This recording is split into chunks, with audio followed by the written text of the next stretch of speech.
바람이 매섭게 불던 늦가을이었습니다. 사대부 가문의 위세를 자랑하던 안동 윤씨 댁 대문이 활짝 열렸습니다. 하지만 그 문은 손님을 맞이하기 위함이 아니었지요. 3년 전 개성 상인의 고명딸로 시집와 이 집의 며느리가 되었던 월영이 지금 그 대문 밖 흙바닥에 차갑게 무릎을 꿇고 있었습니다. 바람이 그녀의 흐트러진 머리카락을 마구 헝클어 놓았습니다. 시어머니 윤씨 부인은 굳게 닫힌 제 마음처럼 두꺼운 비단옷으로 온몸을 감싼 채 싸늘한 눈으로 며느리를 내려다보고 있었습니다. 그 눈에는 일말의 동정심도 찾아볼 수 없었습니다. 하인들이 쭈뼛거리며 월영의 단출한 짐 보따리 하나를 대문 밖으로 내던졌습니다. 탁 하는 소리와 함께 보따리가 터지며 월영이 아끼던 작은 나무 빛 하나가 굴러떨어졌습니다. 어머님, 제발 이러지 마십시오. 하늘이 알고 땅이 압니다. 저는 결코 집안의 재물에 손을 댄 적이 없습니다. 월영의 목소리는 쉰 채로 갈라져 나왔습니다. 그녀는 이마가 땅에 닿도록 머리를 조아렸습니다. 하지만 윤씨 부인의 목소리는 그 바람 소리보다 더 차갑고 날카로웠습니다. 입 다물어라. 내년이 감히 아직도 내 어미를 찾는 게냐. 상인의 딸년 아니랄까봐 돈 계산 하나는 빨라서 시집 온 첫날부터 재물을 빼돌릴 궁리만 하였더냐. 어디 그뿐인 줄 아느냐. 3년이다가 3년. 며느리라는 것이 아들 하나 낳지 못하고 돌개집처럼 앉아 있으니 이 어찌 우리 윤씨 가문의 조상님들을 뵐 면목이 있겠느냐. 아, 그것이었지요. 아들을 못 낳는다는 것. 그것이 윤씨 부인이 월영을 내쫓는 진짜 이유였습니다.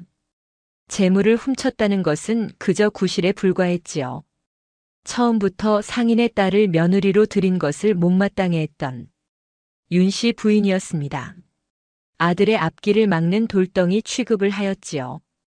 월영은 입술을 깨물었습니다. 피맛이 비릿하게 입안에 퍼졌습니다. 그녀는 마지막 희망을 붙잡고 고개를 들었습니다. 저만치 대문 안쪽 마루 끝에 그녀의 남편 경수 도령이 서 있었습니다. 월영의 눈이 애타게 그를 향했습니다. 서방님, 제발. 서방님만이라도 제가 아니라는 것을 아시지 않습니까? 눈물이 앞을 가렸지만 그녀는 필사적으로 남편을 바라보았습니다. 서방님, 제발 한 말씀만 해주십시오.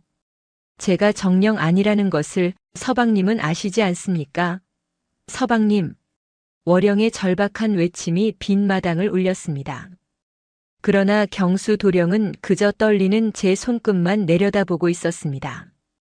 그는 어미의 저 서슬 퍼런 기세에 눌려 단 한 걸음도 아내에게 다가오지 못했습니다. 그는 배려는커녕 진실을 외면하는 방관자였습니다. 아내의 간절한 눈빛을 끝내 마주하지 못한 그는 시선을 떨구고는 이내 방문을 열고 안으로 쏙 들어가 버렸습니다. 쾅 하고 닫히는 문소리가 월영의 가슴에 비수처럼 꽂혔습니다. 그 모습을 본 윤씨 부인이 승리감에 찬 코웃음을 쳤습니다. 보았느냐? 내 아들 경수도 너를 내쳤다. 더는 볼 것 없다. 내가 우리 집에 가져온 혼수품은 단 하나도 가져갈 생각 말아라. 그것으로 내가 빼돌린 재물을 대신할 것이니 그리 알 거라. 아닙니다. 어머님. 그것은 제 어머님의 유품이. 시끄럽다. 여봐라, 저 부정한 것을 당장 대문 밖으로 끌어내지 않고 무얼 하느냐. 어서 끌어내고 재수 없으니 굵은 소금을 한 바가지 뿌려라. 다시는 이 집 문턱을 넘보지 못하도록. 하인들이 망설였습니다. 그래도 3년간 이 집의 안주인 노릇을 하던 사람이었지요. 뭘 꾸물거리는 게냐? 내 말이 말 같지 않으냐? 윤씨 부인의 불호령이 떨어지자 결국 무지막지한 아래 것들의 손이 월영의 여린 팔을 거칠게 잡아챘습니다. 아! 월영의 비명과 함께 곱던 비단 저고리가 찢어지는 소리가 났습니다. 월영은 짐 보따리와 함께 대문 밖 차가운 흙바닥으로 내동댕이 쳐졌습니다. 그리고 참으로 모진 풍경이었지요. 하얀 굵은 소금이 월영의 머리 위로 찢어진 어깨 위로 사정없이 흩뿌려졌습니다. 부정을 쫓는다지만 그것은 산 사람에게, 그것도 억울하게 쫓겨나는 여인에게 할 짓이 아니었습니다. 월영은 쏟아지는 소금을 맞으며 굳게 닫히는 대문을 바라보며 실신하듯 쓰러지고 말았습니다. 바람 소리만이 그녀의 억울한 울음을 대신하는 듯 했습니다. 온몸이 얼어붙는 듯 했습니다. 머리에 어깨에 뿌려진 굵은 소금은 늦가을 찬 바람을 만나 살을 애는 듯 쓰라렸습니다. 찢어진 저고리 사이로 스미는 한기는 그러나 굳게 닫힌 대문 안에서 남편의 외면을 확인하던 그 순간이 절망보다 차갑지 않았습니다. 월영은 넋이 나간 사람처럼 정처 없이 발길을 옮겼습니다. 보찜 하나를 든 채였지만 그 안에는 그녀의 지난 3년 세월이 아니라 어머님의 유품인 나무빗 하나가 전부였습니다. 그녀의 친정은 이미 기울어 아버지는 화병으로 돌아가시고 집안은 뿔뿔이 흩어진 뒤였습니다. 돌아갈 곳이 없었습니다. 이 넓은 도성에서 그녀를 받아줄 곳은 단 한 군데도 없었지요. 아들을 못 낳는 돌계집, 시가의 재물을 훔친 부정한 년. 그 두 가지 낙인은 월영이 디딜 땅을 모두 빼앗아갔습니다. 발길은 어느새 도성을 가로지르는 깊은 강가에 닿았습니다. 쏴 하고 울부짖는 듯한 물소리가 마치 어서 오라, 이리 와서 그 모든 고통을 쉬라 하고 속삭이는 듯 했습니다. 월영은 강가 바위 위에 멍하니 섰습니다. 시퍼런 물결이 그녀의 눈앞에서 소용돌이쳤습니다. 이리도 허망한 삶인가. 3년의 세월 동안 정성을 다했건만 돌아온 것은 이 차가운 강바람뿐이로구나. 그녀는 눈을 감았습니다. 어미의 서슬에 눌려 방 안으로 숨어버리던 남편의 비겁한 뒷모습, 그리고 제 머리 위로 소금을 뿌리던 시어머니의 잔인한 얼굴이 떠올랐습니다. 그래. 이 강물의 모든 것을 씻어버리자. 억울함도 분노도, 그리고 서방님을 향한 이 미련한 마음도. 월영이 마지막 숨을 크게 들이마시고 발을 내디디려던 바로 그 순간이었습니다. 어푸. 사람 살려. 차가워. 바로 앞 강물에서 다급한 외침이 들려왔습니다. 월영이 깜짝 놀라 눈을 뜨자 웬 노인 하나가 얼음장 같은 물속에서 허우적대고 있었습니다. 실족을 한 것인지 발을 헛디딘 것인지 알 수 없었으나 금방이라도 물살에 휩쓸려 갈 듯 위태로워 보였습니다. 아니, 저기. 죽으려던 사람은 월영이었는데 정작 눈앞에 죽어가는 사람을 보자 그녀의 몸이 먼저 움직였습니다. 잠시만 기다리십시오. 영감님. 월영은 주위를 둘러보았습니다. 마침 근처 빨래터에 버려진 기다란 빨래방망이 하나가 눈에 들어왔습니다. 그녀는 맨발로 흙바닥을 내달려 그것을 집어들고는 다시 강가로 달려왔습니다. 이것을 잡으십시오. 어서요. 그녀는 위태롭게 강물 쪽으로 몸을 숙여 사력을 다해 방망이를 내밀었습니다. 노인이 간신히 그 끝을 잡았습니다. 놓치시면 아니 됩니다. 월영은 젖먹던 힘까지 끌어모아 노인을 무트로 끌어당겼습니다. 차가운 강물에 제 치마가 다 젖어 들어가는 것도 알지 못했습니다. 한참의 사투 끝에 노인이 콜록콜록 심한 기침을 하며 겨우 무트로 끌려 나왔습니다. 월영 또한 기진맥진하여 그 자리에 주저앉아 거친 숨을 몰아쉬었습니다.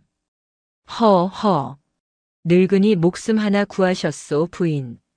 노인은 흠뻑 젖은 갓을 고쳐 쓰려다 이내 부질없다는 듯 내려놓고는 자신을 구해준 여인을 바라보았습니다. 그런데 그 모습이 어딘가 이상했습니다. 값비싼 비단 저고리는 찢어져 있었고 머리와 어깨에는 소금 자국이 허옇게 말라붙어 있었습니다. 무엇보다 방금 사람을 살려낸 이의 얼굴이라고는 믿기지 않을 만큼 깊은 절망이 그 눈에 가득했습니다. 부인의 행색이 어찌 이리. 혹 무슨 변고라도 있으셨소? 월영은 대답 대신 방금 전 자신이 뛰어들려 했던 시퍼런 강물을 그저 멍하니 바라보았습니다. 저는 영감님을 살릴 자격이 없는 사람입니다. 그게 무슨 말씀이요? 죽으려던 늙은이를 살려놓고 자격이라니. 방금 전까지 저 강물은 제가 가려던 곳이었습니다. 월영의 나지막한 말에 노인의 눈이 커졌습니다. 노인은 전직 판서 이대감이었습니다. 평생 사람의 죄를 다스리고 그 속의 억울함을 보아온 눈이었지요. 그는 단박에 이 젊은 부인이 보통이 넘는 사연을 가졌음을 알았습니다. 이 늙은이 사람 보는 눈은 아직 흐리지 않소. 부인의 눈은 살기를 포기한 자의 눈이 아니라 억울함을 감당하지 못하는 자의 눈이요. 내 비록 관직에선 물러났으나 그대의 사연 한 자락 들어줄 기력은 남아있소. 이 목숨 빚진 셈치고 어디 한번 털어놓아 보시겠소? 월영은 이대감의 따뜻하고 지혜로운 눈빛을 바라보았습니다. 처음이었습니다. 쫓겨난 이후, 아니 어쩌면 시집간 이후 처음으로 자신의 이야기를 들어주겠다는 사람을 만난 것이었습니다.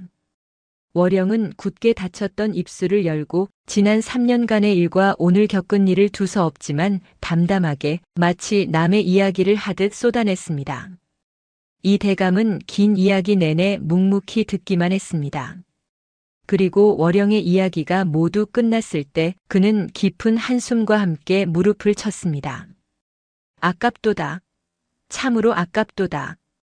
그런 귀한 구슬을 썩은 조개 껍데기들이 흙탕물에 내버렸구나. 안동윤 씨라. 내가 그 집안 늙은이를 아는데 그 아비의 그 어미라더니 참으로 통탄할 일이로다.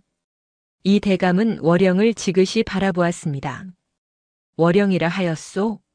달 그림자라. 이름 한번 참 곱구려. 이대로 강물에 쓰러지기엔 그대의 총명함과 그 고운 심성이 너무나 아깝소이다. 그는 자리에서 일어나 흠뻑 젖은 도포 자락을 여몄습니다. 내게는 수양딸이 하나 있었으나 몇 해 전 역병으로 먼저 보냈소. 그 후로 늙은이 혼자 적적히 지내던 차였는데 혹 이 늙은이를 아비라 부르며 나의 수양딸이 되어주지 않겠소? 대감님, 저는 한 번 버림받은 몸입니다. 어찌 감히. 버림받은 것이 아니라 그대가 스스로 나온 것이요. 저런 썩은 물에서는 귀한 연꽃도 피어날 수 없는 법이지. 그대는 월영이 아니라 내 딸 이서화로 다시 태어나는 것이요. 새벽에 빛나는 꽃이라는 뜻이요. 내가 그대에게 글을 가르치고 세상을 보는 눈을 가르칠 것이요. 그대의 억울함은 잊지 말되 복수가 아닌 그대 자신을 구원할 힘을 기르시오. 그것이 이 늙은이가 목숨을 빚진 이에게 갚는 작은 보답이요.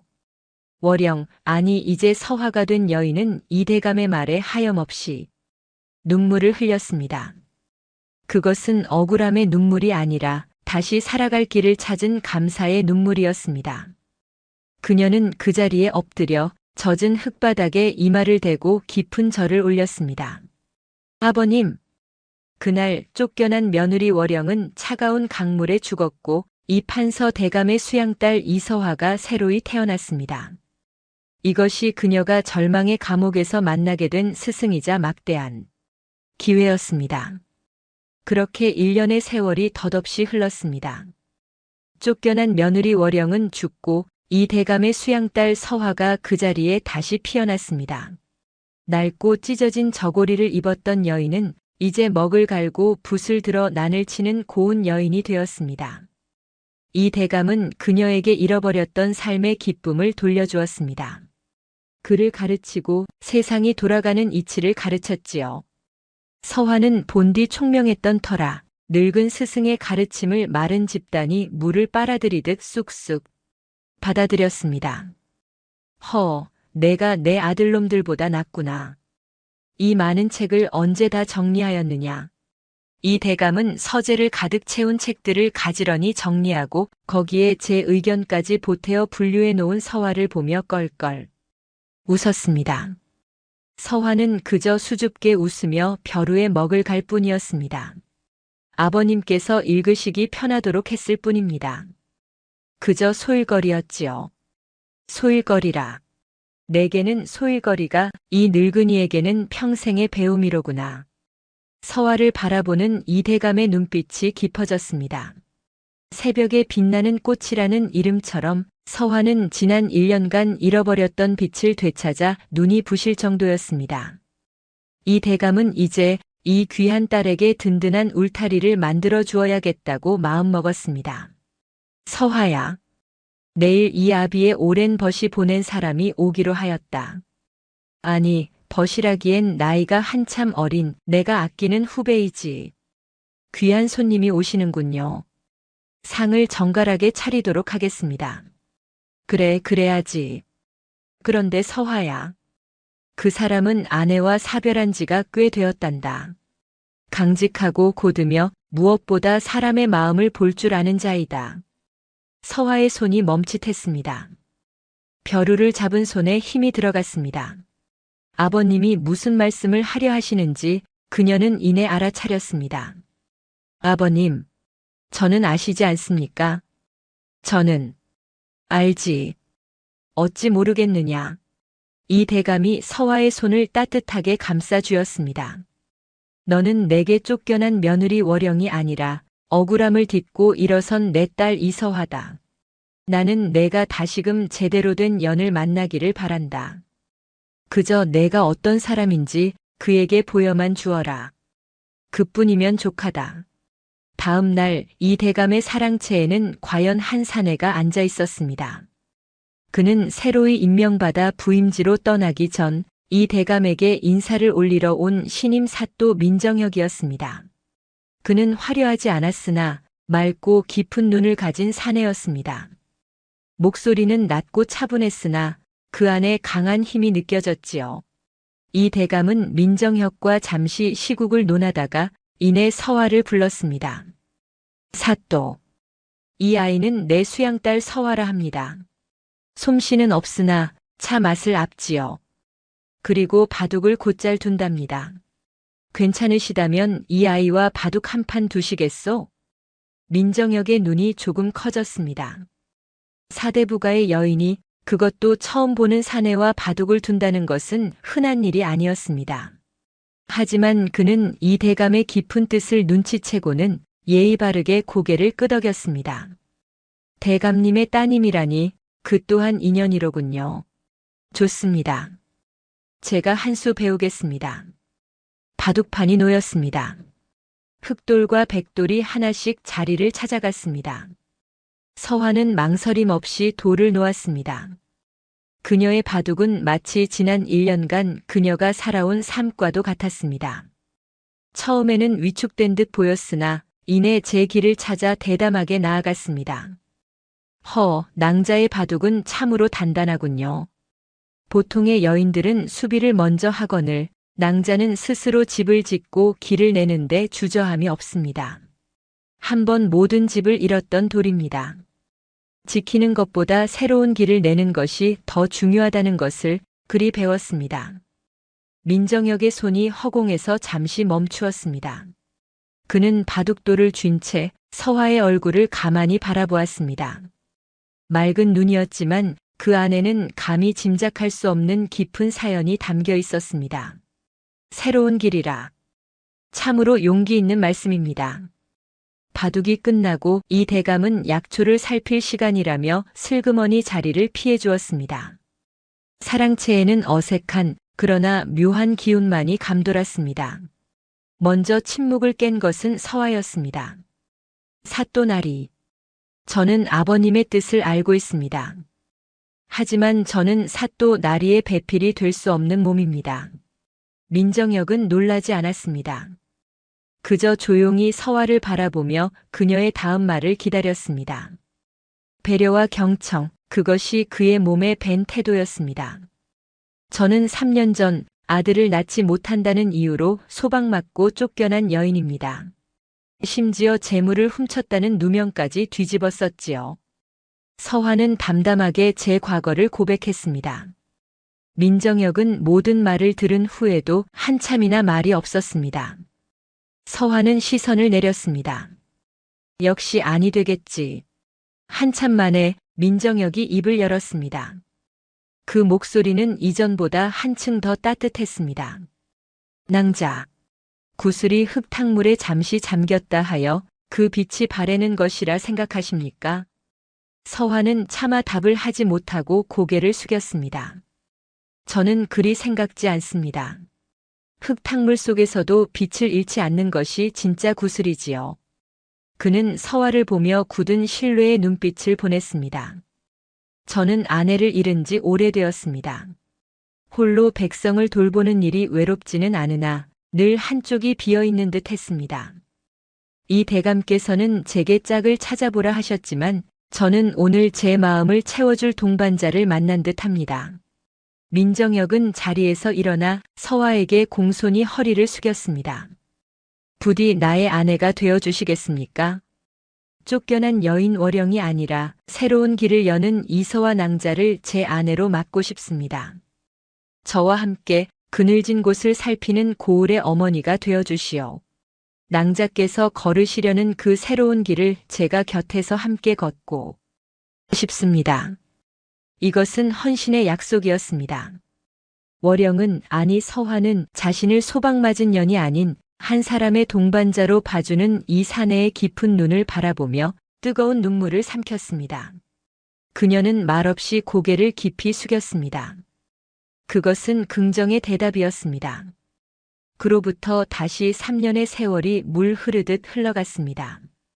강원도 산골 고을의 사또 마님이 된 서화는 그 이름 새벽에 빛나는 꽃처럼 고을 구석구석을 밝혔습니다.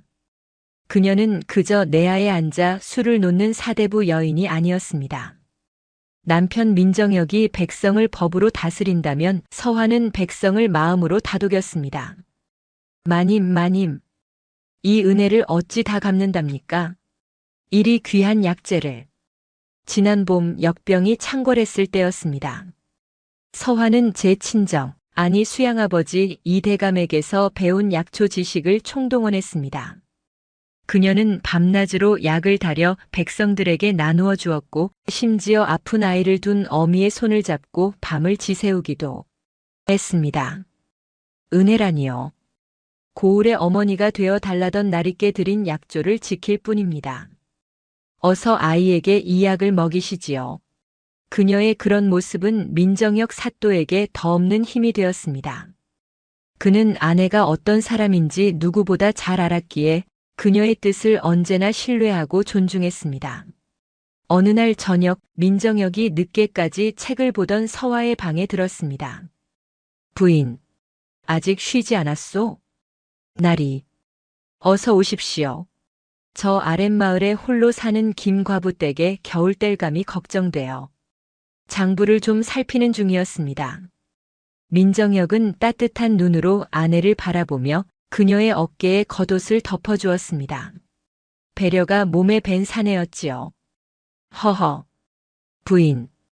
그것은 이미 내가 관아에 일러두었소. 부인이 그리 마음 쓸 줄 알고 뗄감을 넉넉히 보내라 하였지요. 아, 나리. 또 제가 할 일을 나리께서 먼저 하셨습니다. 아니요. 부인의 마음이 먼저 가 닿았으니 부인이 한 일이요. 나는 그저 심부름을 한 게지. 민정역은 서화의 손을 가만히 잡았습니다. 부인.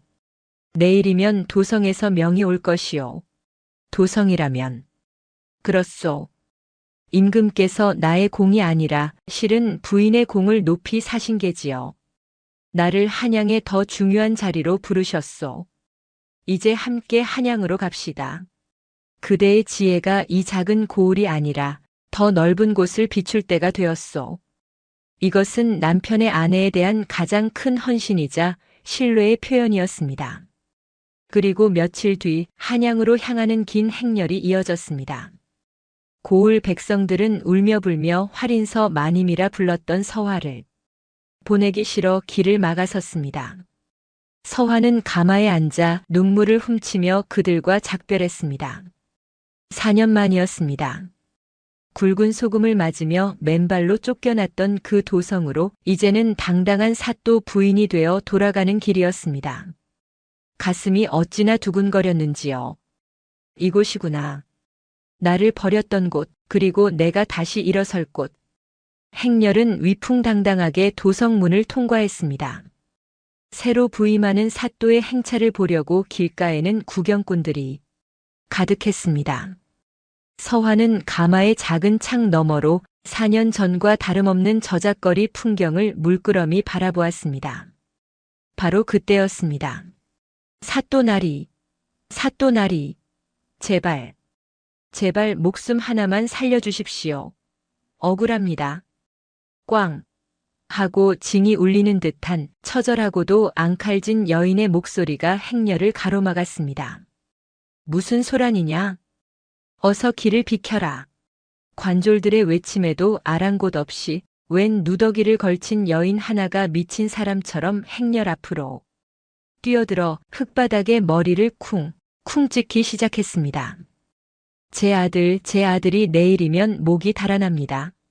사또나리 부임하시는 첫날이니 부디 큰 은혜를 베풀어 주십시오. 서화는 그 익숙하면서도 낯선 절박한 여인의 목소리에 온몸이 차갑게 굳는 것을 느꼈습니다. 아니야. 아닐 거야. 나리. 잠시 행차를 멈추어 주시겠습니까? 부인. 민정혁이 걱정스러운 눈으로 가마 쪽을 바라보았습니다. 아닙니다. 저 여인의 울음소리가 하도 애가 끊어져 제가 직접 보아야겠습니다. 서화는 떨리는 손으로 가마의 휘장을 천천히 걷어 올렸습니다. 스르륵. 가마의 비단 휘장이 걷혔습니다. 그늘이 거치고 늦가을의 쌀쌀한 햇빛이 휘장 안의 고운 얼굴을 비추었습니다. 서화는 가마에 앉은 채 그저 밖을 내려다보았습니다. 그리고 그녀의 눈에 흙바닥에 이마를 찍고 있는 여인의 모습이 또렷이 들어왔습니다. 야, 세월이 참으로 무상하였습니다. 불과 4년 전 온양 비단으로도 성에 차지 않아 하인들을 닥달하던 그 고고하던 윤씨 부인이었습니다. 지금은 어떻습니까? 머리카락은 흙먼지에 엉겨붙어 빗질조차 하지 못한 몰골이었고 온몸에선 시큼한 냄새가 풍기는 듯 했습니다. 이마는 쉴 새 없이 땅에 머리를 찧은 탓인지 붉은 피가 배어나오고 있었습니다. 마님, 새로 부임하신 사또 마님, 제발, 제 아들 경수만 살려주십시오. 윤씨 부인은 가마 안의 사람이 누구인지는 살필 겨를도 없었습니다. 그저 사또 마님이라는 지푸라기라도 잡으려는 듯 가마의 바퀴를 향해 손을 뻗으며 애원했습니다. 그 아이는 영모 같은 것을 꾸밀 아이가 아닙니다. 그저 재물에 눈이 멀어 잘못을 저질렀을 뿐입니다. 윤경수. 그 이름이었습니다. 4년 전 어미의 서슬에 눌려 제 아내를 외면하고 방 안으로 숨어버렸던 그 비겁했던 사내. 월영의 아니 서화의 전 남편이었습니다. 서화는 가슴속에서 차가운 돌덩이 하나가 쿵 하고 떨어지는 것을 느꼈습니다. 숨이 막혀왔습니다. 지난 4년간 단 한순간도 잊은 적이 없었지만 이리도 비참한 모습으로 다시 만날 줄은 꿈에도 몰랐습니다. 부인, 남편 민정혁 사또가 낮은 목소리로 그녀를 불렀습니다. 아내의 얼굴이 하얗게 질리는 것을 보았기 때문이지요. 그는 아내의 과거에 대해 쫓겨난 여인이라는 것 외에 자세한 내막은 알지 못했습니다. 그러나 지금 이 순간 아내가 무언가 거대한 운명과 마주하고 있음을 직감했습니다. 그는 말없이 손을 들어 관졸들이 소란을 막으려는 것을 제지했습니다. 아내가 이 상황을 스스로 매듭지을 수 있도록 그는 그저 묵묵히 신뢰하며 기다려 주었습니다. 서화는 떨리는 숨을 깊게 골랐습니다. 그리고는 그 누구도 예상치 못했던 나직하지만 힘있는 목소리로 입을 열었습니다. 고개를 드시지요. 윤씨 부인의 울부짖음이 일순간 멈추었습니다. 그 목소리는 분명 자신에게 하는 말이었으나 그 안에는 동정이 아니라 감히 거스를 수 없는 어떤 위험이 서려 있었습니다. 마님? 제가 고개를 들라 하였습니다. 윤씨 부인은 홀린 듯이 피와 흙먼지가 범벅이 된 얼굴을 천천히 들어 올렸습니다. 눈물에 가려 흐릿한 시야 속으로 가마 안에 앉아 자신을 내려다보는 여인의 얼굴이 들어왔습니다. 처음에는 알아보지 못했습니다. 이리도 고운 비단옷을 입고 이리도 위험 있는 눈빛을 한 여인은 그녀의 기억 속에 없었습니다. 4년 만이로군요. 윤씨 부인은 숨이 멎는 듯 했습니다. 어찌 저를 알아보지 못하시는 겁니까? 서화가 천천히 가장 또렷한 목소리로 말했습니다. 제가 바로 어머님께서 아들을 못 낳는 돌계집이라 부르시던 그 월영입니다. 월영이라는 이름이 터져나오는 순간 윤씨 부인은 마치 벼락이라도 맞은 듯 그 자리에 얼어붙었습니다. 그녀의 입에서는 더 이상 말이 나오지 않았습니다. 그저 찢어진 저고리 차림으로 소금을 맞으며 쓰러지던 며느리의 마지막 모습과 지금 눈앞에서 자신을 사또 마님의 눈으로 내려다보는 저 여인의 모습이 겹쳐 보였습니다. 4년 전 자신이 쫓아낸 며느리가 이제는 자신의 아들 목숨을 줄 수 있는 사또 부인이 되어 돌아온 것입니다. 도성 입구의 그 소라는 참으로 기이한 풍경이었지요.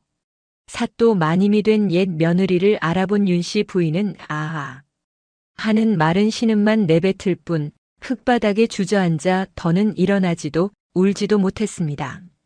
그저 넋이 나간 사람처럼 서화의 얼굴만 멍하니 올려다볼 뿐이었습니다. 주인은 삽시간에 물을 끼얹은 듯 조용해졌습니다.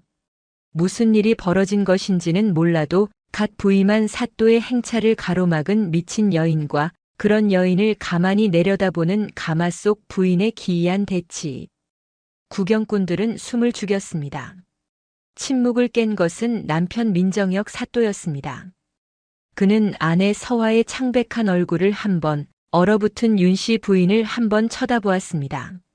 그리고는 이내 배려가 깃든 그러나 사또로서의 위엄을 잃지 않는 목소리로 명을 내렸습니다.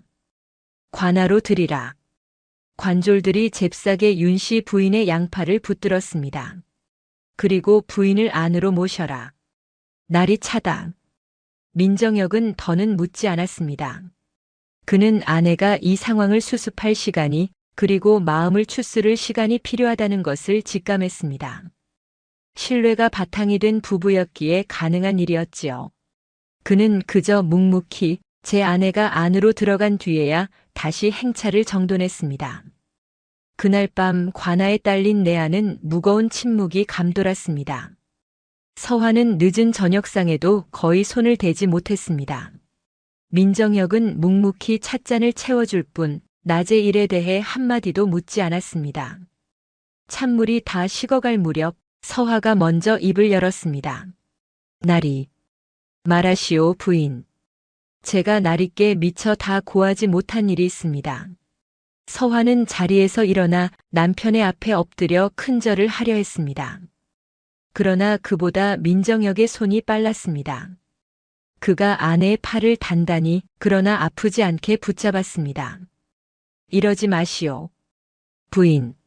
부인과 나 사이에 일이 엎드려야 할 일은 없다고 3년 전 혼례 첫날 내가 분명히 말했을 텐데. 하오나 나리. 서화의 목소리가 가늘게 떨렸습니다.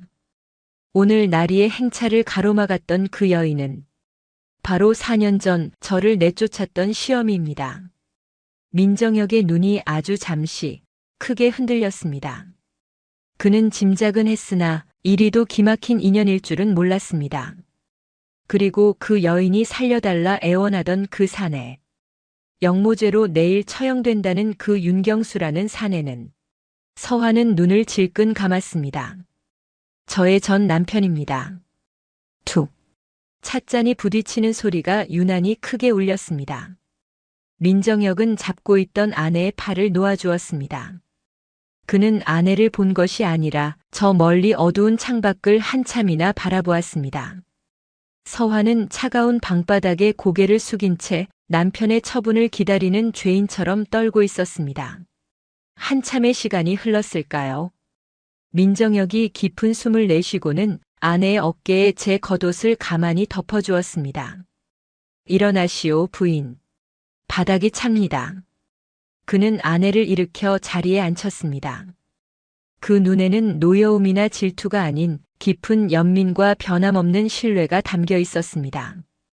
나는 쫓겨난 월영을 아내로 맞은 것이 아니오. 서화는 고개를 들어 남편을 바라보았습니다. 나는 새벽에 빛나는 꽃, 이서화를 내 동반자로 맞았소. 낭자의 지난 세월이 어떠했든 그것이 지금의 낭자를 만든 것이라면 나는 그 과거조차 존중하오. 그러니 내 앞에서 죄인처럼 굴지 마시오. 서화의 눈에서 뜨거운 것이 왈칵 쏟아졌습니다. 배려와 신뢰로 감싸주는 이 사내의 품이 너무나도 따뜻했습니다. 허나 나리. 저 나리께 염치 없는 청이 있습니다. 청이라니. 말이오. 그이 윤경수.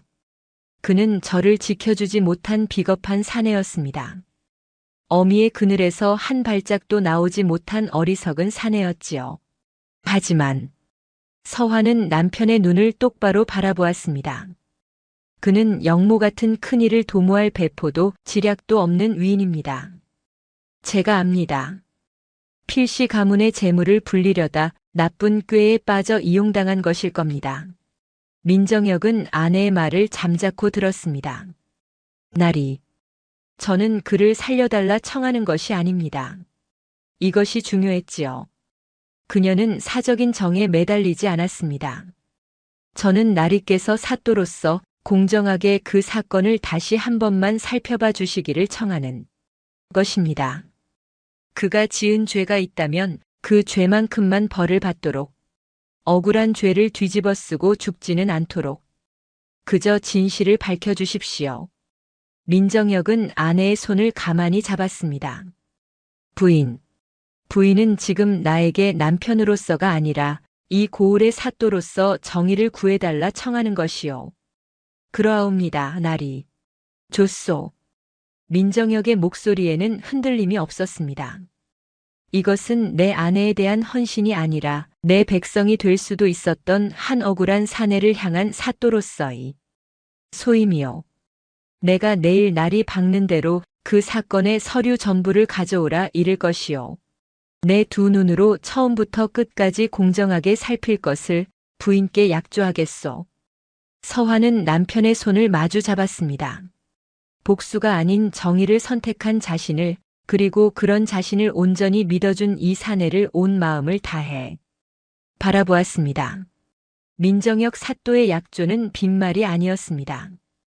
다음 날부터 도성 관아는 밤낮 없이 불이 밝혔습니다.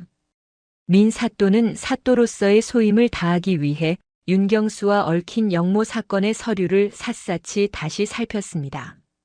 밤이 깊어 서화가 조용히 다과를 들고 서재에 들 때면 남편은 그저 묵묵히 신뢰의 눈빛으로 고개를 끄덕여줄 뿐이었습니다. 그는 아내 앞에서 단 한 번도 그 사건의 전 남편이라는 말은 꺼내지 않았습니다. 그저 공무를 처리하는 사또의 모습이었지요. 그리고 며칠 뒤 드디어 모든 조사가 끝났습니다. 서화의 말이 모두 옳았습니다. 부인. 부인의 말이 모두 맞았소. 서재에서 민정혁은 지친 기색으로 아내에게 말했습니다. 그는 영모를 꾸밀 위인이 아니었소. 어리석게도 가문의 재물을 불리려다 큰 사기꾼들에게 속아 그들의 자금책 노릇을 한 것이더군. 영모 자금인 줄도 모르고 말입니다. 서화는 말없이 그의 다음 말을 기다렸습니다. 허나 부인. 그 또한 나라의 재물을 탐하고 국법을 어지럽힌 큰 죄여. 영모죄는 벗겨줄 수 있으나 그가 지은 탐욕의 죄까지 덮어줄 수는 없소. 서화는 조용히 고개를 끄덕였습니다. 나리의 뜻이 곧 저의 뜻입니다. 나리께서는 남편이 아니라 사또로서 공정한 판결을 내려주십시오. 다음 날 관아의 대청마루에서 판결이 열렸습니다. 저 멀리 발을 친 안쪽에서 서화는 이 모든 것을 지켜보고 있었습니다. 죄인의 몸으로 끌려 나온 윤경수는 4년 전보다 훨씬 더 초라하고 늙어 보였습니다. 그저 공포에 질려 벌벌 떨고 있었지요. 방청석 끝에는 윤 씨 부인이 손이 발이 되도록 빌고 있었습니다. 죄인 윤경수는 들으라. 민정혁 사또의 위험 있는 목소리가 마당을 울렸습니다. 본관이 사건을 다시 살핀 바 그대가 역심을 품었다는 증좌는 찾지 못하였다. 고로 그대의 목을 베는 차명은 거둔다. 그 순간 윤 씨 부인이 아이고 하는 소리와 함께 땅에 쓰러지는 듯 했습니다. 허나 민정혁의 목소리가 다시금 엄해졌습니다. 어리석은 탐욕으로 나라의 재물에 눈이 멀었고 간악한 이들에게 이용당해 국법을 어지럽혔으니 그 죄 또한 가볍지 않다. 이에 죄인 윤경수의 모든 재산을 몰수하고 저 멀리 북쪽 땅 끝으로 귀양을 보내 명한다. 목숨은 건졌으나 모든 것을 잃고 가장 먼 곳으로 쫓겨나는 형벌이었습니다. 쿵소리와 함께 윤경수는 그 자리에 실신하여 끌려나갔습니다. 윤 씨 부인은 울음소리조차 내지 못하고 그저 넋이 나간 채 그 모습을 바라볼 뿐이었습니다. 아, 이것이야말로 공정한 정의의 실현이었습니다. 며칠 뒤 윤경수가 귀향길에 오르는 날이었습니다. 도성문을 나서기 전 웬 가마 하나가 그의 앞을 막아섰습니다. 서화였습니다. 남편 민정혁은 아내를 위한 배려로 그녀가 이 과거를 온전히 매듭 지을 수 있도록 멀찍이서 그녀를 지켜주고 있었습니다. 서화는 가마에서 내려 죄수복을 입은 전 남편 윤경수 앞에 섰습니다. 윤경수는 감히 고개를 들지 못했습니다. 일어나시오. 서화가 나직이 말했습니다. 당신은 어미의 그늘에서 벗어나 이제라도 스스로의 삶을 사시오. 그것이 당신이 받아야 할 벌이자 당신이 얻어야 할 유일한 기회일 것입니다. 미안하오. 윤경수는 그저 라는 말만 중얼거리며 눈물을 떨구었습니다. 그때 저편에서 윤 씨 부인이 허둥지둥 달려왔습니다. 그리고는 서화의 발치에 쿵 하고 이마를 찧었습니다. 마님, 이 은혜를, 아니, 이 죄를 어찌 갚겠습니까? 목숨만은 살려주십시오. 서화는 그런 윤 씨 부인을 그저 싸늘하게 내려다보았습니다. 그리고는 품에서 작은 비단 주머니 하나를 꺼내 그녀의 앞에 던졌습니다. 이것을 받으십시오. 이것은 가문의 대를 잊지 못한 죄인이 드리는 마지막 선물입니다. 윤 씨 부인의 눈이 그 주머니를 보고 경악으로 커졌습니다. 4년 전 자신이 그토록 저주했던 바로 그 죄였습니다. 부디 이것으로 귀양 가는 아드님 뒷바라지나 잘하십시오. 그것은 자비가 아니었습니다. 그것은 윤 씨 부인이 평생 짊어지고 가야 할 뉘우침의 무게였습니다. 아! 윤 씨 부인은 그 돈주머니를 붙들고 짐승처럼 목 놓아 통곡했습니다. 서화는 더는 뒤를 돌아보지 않았습니다. 그녀가 돌아서자 저만치 서 기다리고 있던 남편 민정혁이 그녀를 향해 손을 내밀었습니다. 서화는 그 헌신과 신뢰의 손을 망설임 없이 잡았습니다. 두 사람은 그 끔찍했던 과거가 널브러진 도성문을 뒤로하고 그들의 새로운 삶을 향해 함께 나아갔습니다. 다음 이야기가 궁금하시면 댓글과 구독, 좋아요, 알림 설정 부탁드립니다. 긴 시간 함께 해주셔서 감사합니다.